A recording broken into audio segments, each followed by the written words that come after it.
bertanding di OS TV. Jangan lupa like, subscribe, and comment. Thank you.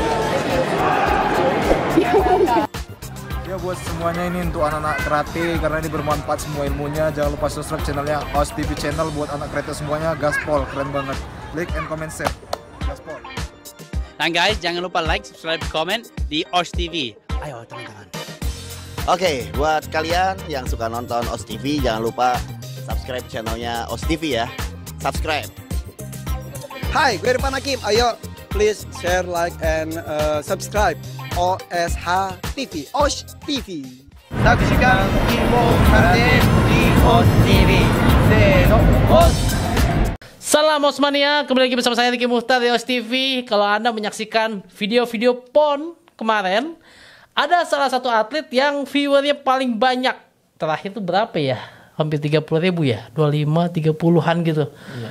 Yaitu peraih medali emas PON 2021 di kelas kumite minus 67. Yaitu Bagus Yuda. Apa kabar Bagus?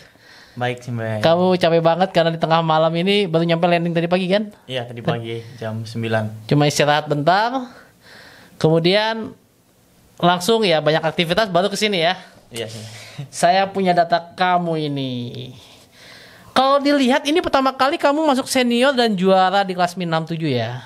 Iya. Kalau kita ingat dulu yang biasa merajai itu, kamu dari Ringkanas kan? Iya, dari Biasa Ringkanas. yang merajai itu kan Jintar Simanjuntak. Simbai Cintar. Ya, yang sekarang menjadi pelatih dari Ringkanas juga.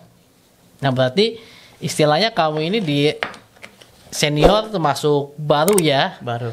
Nah, sebelumnya kamu di junior bagaimana?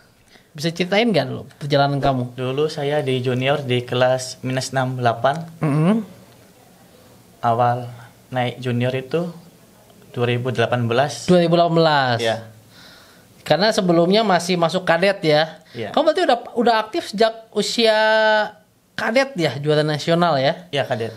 Sejak kadet sudah juara pertama Piala Panglima TNI juara 1. Oh, Mendagri dulu. Mendagri juara 1 tahun 2017. Iya.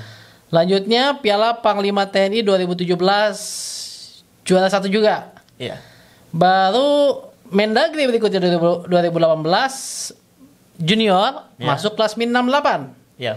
Dan kamu juara SEACAF alias Southeast Asian alias Asia Tenggara juara 1 tahun 2018. Ini juara 1 tingkat Asia Tenggara. Iya, benar.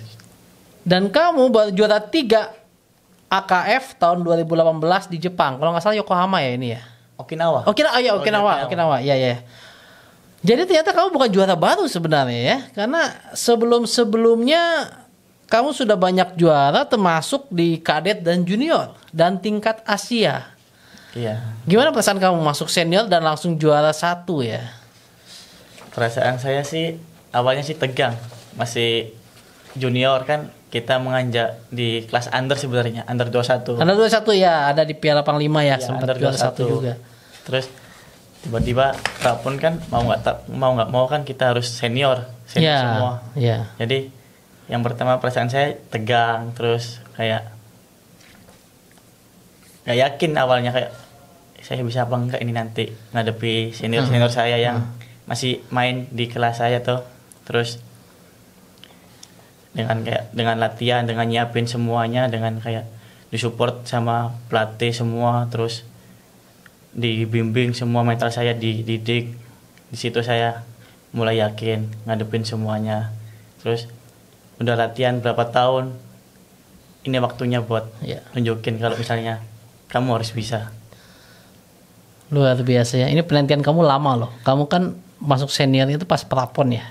Iya. Dan prapon kamu juara 3. Pada saat prapon kamu kan udah ketemu nih lawan-lawan kan, itu ketemu semua lawan kan. Iya. Lawan yang menurut kamu kuat itu siapa? Siapa aja? Menurut saya yang paling kuat sih semua kuat. Tapi yang paling menantang sih senior saya yang di kelas saya sih Bang Tebing. Ya. Bang Gangga. Iya, Gangga gede. Bang Maruli. Itu sih yang menurut saya senior saya yang menantang di kelas saya. Biasanya nih kalau dulu tuh min 67 tuh mereka itu selalu juara. Kayaknya gantian ya, tebing. Kadang-kadang Gangga, Maruli, Jintar, apalagi kalau masih ada Jintar ya. Simpai Jintar. Tapi di sini berarti kamu terobosan Mbak. Baru masuk nih dari junior ke senior, tiba-tiba kamu juara di PON loh. PON, ajang paling bergensi nasional untuk multi event olahraga ya. Gimana yang kamu rasakan? Apa yang kamu rasakan? Nggak nyangka. Soalnya sih gimana? Kayak bisa apa enggak saya ini juara PON, apalagi umur masih muda. Umur kamu berapa? 20. 20 masih bisa under 21 nih. Iya, masih 20. Masih bisa under 21 berarti kamu ikut kelas under 21 masih bisa. Iya, masih bisa. Saya lihat senior saya udah matang semua, ini saya mikir kayak gitu kan awalnya. Terus ada salah satu pelatih yang bikin saya kayak yakin kamu bisa. Beliau Sensei Umar, Iya. yang selalu support saya, kayak nguatin saya, ngeyakinin saya, melatih mental saya, kayak kamu harus bisa. Di sini kamu percuma kalau kamu latihan 4 tahun, kalau kamu nggak berani ngadepin lawanmu nanti waktu PON. Buat saya mikir tiap hari, oh iya, ini waktunya saya tampil, oh ini waktunya saya pentas. Setelah saya latihan 4 tahunnya, pin 4 tahun dari kemarin, ini waktunya saya Unjuk gigi ya. unjuk gigi. Saatnya ya. Iya, maksud- saatnya. Ini bukan akhir dari cerita kamu kan, karena kamu baru masuk senior. Nah, kamu langkah ke depan kamu apa? Langkah ke depan saya ini yang paling dekat dulu, saya mau jadi polisi, rencana mau daftar polisi dulu. Oke, jalur prestasi ya. Insya Allah jalur prestasi. Ya, jadi mungkin Bapak polisi juga bisa mempertimbangkan juara PON ya. Juara PON dan mengalahkan senior-seniornya.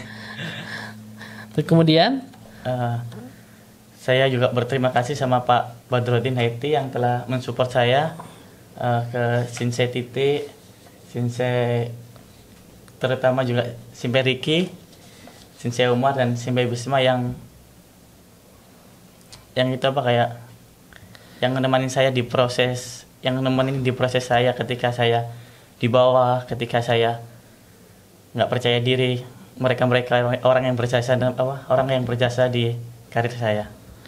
kamu sudah siap kalau masuk kepolisian? Siap. Nanti kamu gimana kalau diminta tanding ternyata sibuk dinas gimana? Ada dispennya mungkin. Hah? Mungkin ada dispen. Karena kamu masih usia 20 tahun loh, masih jauh karir kamu. Tahun ini 20 tahun kan, tahun ini kan? Tahun ini 20 Masih tahun. 20 tahun, iya masih jauh karir kamu. Kalau PON aja kemarin dibatasin kan maksimum 27 ya? 26. 26 ya? 26. Nah berarti kan kamu masih luas. Apalagi kalau kamu mau fokus ke Olimpiade, 40 tahun ini bisa main. Amin. Tapi gimana kamu nanti kalau masuk kepolisian? Siap? Siap. Oh. Kamu kuliah udah lulus ya berarti? Atau Masih semester 3. semester 3. Jadi Iya. harapan kamu beres kuliah sudah siap masuk kepolisian gitu? Rencana sih ambil cuti dulu kuliah 1 tahun, nyiapin apa kayak persiapan buat daftar polisi itu, tes-tesnya kayak gitu. Oh oke. Bisa ya cuti kuliah dulu ikut tes polisian bisa ya? Bisa. Oke. Terus kenapa sih kamu awal mula kamu karate itu gimana sih? Awal mula karate sih lucu sih sebenarnya. Terus awalnya kan gini, saya kan kurang tahu kayak tentang karate kayak gitu kan. Oke. Terus ada kakak saya namanya Bagas. Oh Bagas Iya, ya. Bagas. Di rumah saya kan kayak ngajak gitu, ayo deh ikut karate, yang kayak yang di sponsor kan ada kayak dulu kan karate gitu. Oh dulu sponsorin? Enggak, bukan, kayak ada sponsor, salah satu sponsor itu kayak ada nunjukin karate kayak gitu sebenarnya. Oh. Jadi kayak saya tertarik dulu di situ. Maksudnya sponsor buat apa?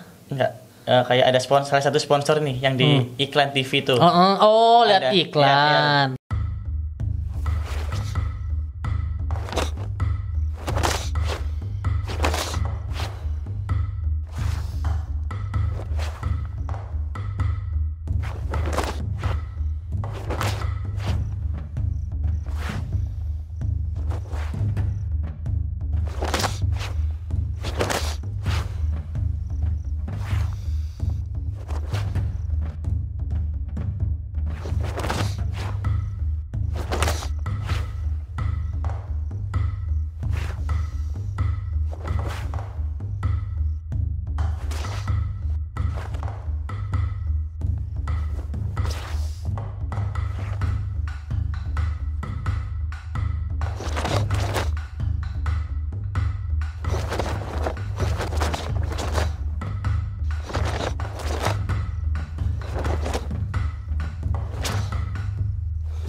Jadi kayak tertarik gitu kakak saya. Terus Oh, berguna ya iklan-iklan gitu ya. ngajak saya, ayo deh ikut karate. Waduh, saya nggak berani mas. Nah, saya bilang gitu, soalnya saya takut awalnya sih, Mbak. Karate itu gimana?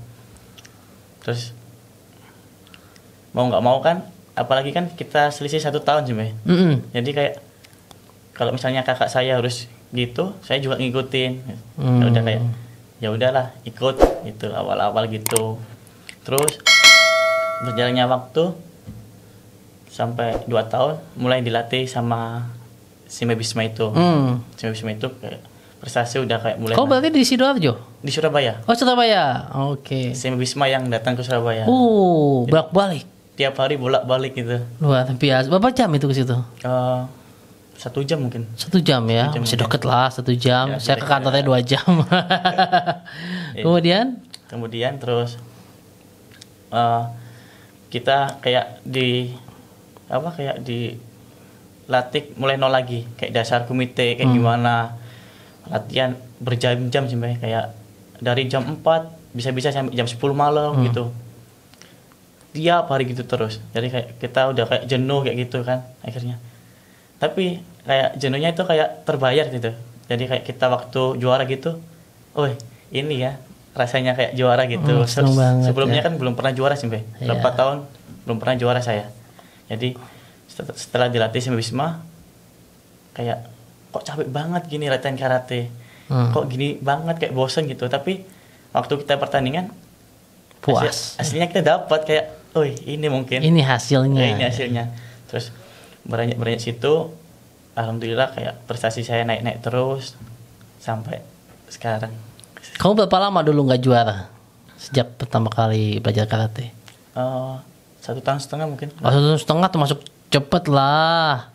1,5 berjuara. Iya 1 tahun. Tapi ikut pertandingan aktif? Aktif, cuman ya gitu 1,5 tahun.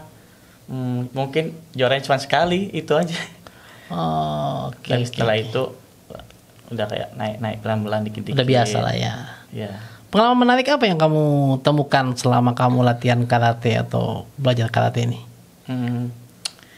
Waktu persiapan PON ini sih, PON ini paling berkesan. paling berkesan banget. Ya karena kamu kan di Prapon juara 3 tuh. Kamu kalahnya sama siapa aja kalau boleh tahu? Sama Bang Gangga. Siapa? Gangga, Ikedi Oh, Gangga. Gede Gangga, Bali. Iya. Kemudian? Banten. Banten ya, Banten. terus Itu terus waktu persiapan PON ini sih. sempat trial. Enggak. Oh, persiapan pun kenapa? Persiapan PON yang sangat berkesan sih. Oh, menurut berkesan. saya. Iya, Kenapa? iya. Kenapa? Karena kan persiapannya kan panjang banget nih, prosesnya lama terus 2 tahun loh ini Iya. baru PON, dari Prapon ke PON.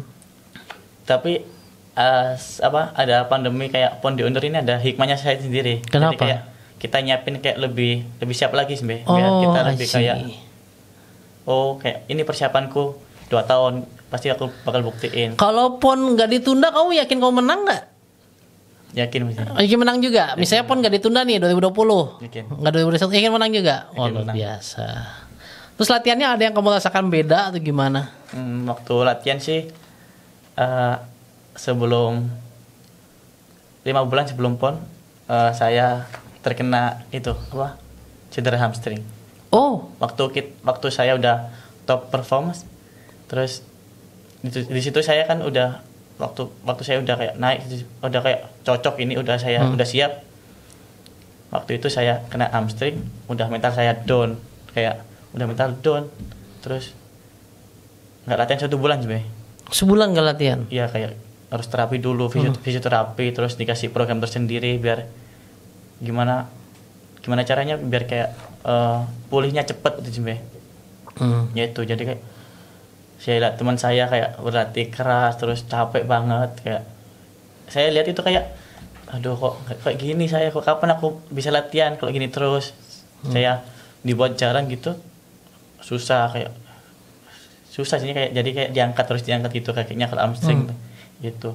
Terus Sensei Omar datang ke Indonesia, saya disuruh berhenti latihan. Kamu harus fisioterapi, kamu harus selesaiin dulu sakitmu baru kamu boleh latihan. Kalau sama Sensei Omar itu tipe orangnya nggak suka maksa sih, Mbak. Jadi Nggak suka maksa? Nggak suka maksa. Jadi kalau mending kamu sembuhin baru kamu latihan, daripada kamu waktu Setengah-setengah. latihan kamu sakit-sakit, kamu nggak dapat apa-apa, sakitmu tambah parah. Kayaknya beda ya, kayak pelatih-pelatih tradisional atau ortodoks itu yang biasanya Iya. sakit lanjut terus gitu kan. Kadang-kadang ini beda ya. Iya, beda. Jadi kayak orangnya nggak suka. Saya kan pernah sih kayak saya kayak sakit waktu sakit itu. Saya bilang nggak sakit, kamu berhenti. Saya digituin, kamu berhenti. Pas sih, duduk. Ya udah saya diam aja sih, gimana lagi? Nggak bisa bohong kamu Nggak ya. bisa bohong. Jadi emang perlu menilai, perlu tahu gitu kondisi atlet ini dalam kondisi fit atau enggak. Kalau enggak ya jangan dipaksain gitu kan. Iya sih. Ya beda sih cara metode latihannya. Kalau zaman senior dulu sih pokoknya apa ya, sampai KO lah istilahnya. Kalau belum bisa, kalau sampai nggak bisa berdiri baru gitu kan. Ya menarik ya. Terus waktu PON siapa aja yang kamu kalahkan pada saat itu? Oh, yang saya kalahkan waktu main pertama saya lawan Paolo Maldini dari Sulut. Oh, Paolo Maldini ya, tahu saya Sulut. Sulut ya. Terus main kedua lawan Bang Tebing. DKI. Iya. Yang ketiga lawan Papua, tuan rumah. Rumah. Mabet. Waduh, ya itu pertarungan yang rame ya. Kalau anda belum nonton, sebaiknya anda menyaksikan, linknya nanti saya simpen di atas ini. Itu termasuk paling banyak ditonton gitu kan. Waduh, padahal istilahnya kan yang bintang baru nih gitu kan. Iya. Mungkin lawan kamu sana lebih terkenal, saya nggak tahu juga ya. Tapi istilahnya kamu bintang baru. Nabet juga mungkin saya baru lihat pertama kali di PON ini, dan luar biasa viewernya banyak dan interaktif gitu, komennya banyak juga gitu. Aduh, Nggak nyangka. gimana kamu lihat komen-komennya, gimana menurut kamu? Ada yang support saya, ada yang mungkin ada yang nyemangatin saya juga, ada yang motivasi saya juga. Ya udah, terima kasih semua yang udah nonton, terus makasih udah nyupport saya dengan baik. Udah itu aja sih. Kalau udah masuk sosial media ya like and dislike itu wajar. Jadi kita sudah biasa sama hal itu. Wow, bagus. Yuda Dwi Maulana, ini namanya sama kayak saya nih, Ricky Maulana saya. Oke, kamu Surabaya, mantap ya. Semoga sukses ya dengan menjadi kepolisian, masuk Amin. kepolisian. Semoga bisa. Tapi pesan saya, kalau udah masuk jangan lupain karate. Kebanyakan orang udah masuk jadi anggota lupa gitu kan, nggak karate lagi. Apalagi kamu kan prestasi nih, masih muda, jalan kamu masih panjang. Ini mohon dijaga terus prestasinya, tetap aktif di karate. Ada yang mau kamu sampaikan nggak ke teman-teman kamu di sini? Buat teman-teman yang di rumah, saya cuma mau kasih pesan, ketika kamu direndahkan sama orang lain, jangan didengarkan. Dan jangan kamu merasa di bawah. Tunjukkan kalau emang kualitas memang yang terbaik. Udah itu aja sih, Min. Luar biasa. Itu motivasi yang bagus buat Anda semua dan mungkin buat saya juga. Terima kasih atas kehadirannya, Bagus Yuda, jauh-jauh dari Surabaya ke sini, dan lusa udah balik lagi ya. Iya, balik ke Surabaya. Jadi semoga sukses dengan karir karatenya dan juga masuk kepolisiannya. Amin. Oke, terima kasih. Bagi Anda jangan lupa like, comment, dan subscribe. Stay safe and healthy. Os. Ada salah satu simpel yang buat, ada satu alasan sih yang buat saya kuat sampai sekarang sih, menghadapi pressure, menghadapi proses yang sangat berat, sangat capek. Yaitu kayak ayah saya sih yang buat saya bisa kuat sampai sekarang. Waktu prapon, ayah saya sakit di Surabaya. Ternyata kita sama-sama berjuang. Ayah saya berjuang melawan sakit, dan saya berjuang membawa nama Jawa Timur. Dan ternyata di Surabaya ayah saya operasi tanpa sepengetahuan saya, dan ya itu benar-benar kita berdua ternyata sama-sama berjuang. Setelah saya menghadapi prapon, saya banyak dapat pengalaman banyak di prapon. Saya mau cerita kalau bahagia dapat tiket PON ke orang tua, ke keluarga waktu di Surabaya. Ternyata sampai rumah barusan dikabarin kalau saya habis operasi di ruangan ICU. Itu sih yang membuat saya kayak kaget, kayak nggak nyangka kalau misalnya pulang ke Surabaya nggak sesuai yang diharapin saya, bisa cerita bahagia mendapat tiket PON, malah dapat kabar yang kayak gini. Besoknya saya ke rumah sakit, ke ruangan ICU di Surabaya. Saya masuk, saya sambil pegang tangannya, saya bilang gini ke ayah saya, ayah yang kuat ya, aku udah dapat tiket PON. Kalau misalnya ayah nggak kuat, saya nggak mau main PON. Itu janji saya yang membuat saya kayak, kamu harus buktiin. Sekarang alhamdulillah ayah saya sudah sembuh, dan saya harus buktiin janji itu. Kalau misalnya saya bisa, itu sih yang buat saya kuat ketika saya jatuh, ketika saya mental saya down, ketika saya sakit. Itu alasan yang buat saya kuat menghadapi semua ini. Dan alhamdulillah saya bisa ngasih yang terbaik untuk ayah saya, dan saya bisa nempatin janji yang saya buat untuk ayah saya sendiri.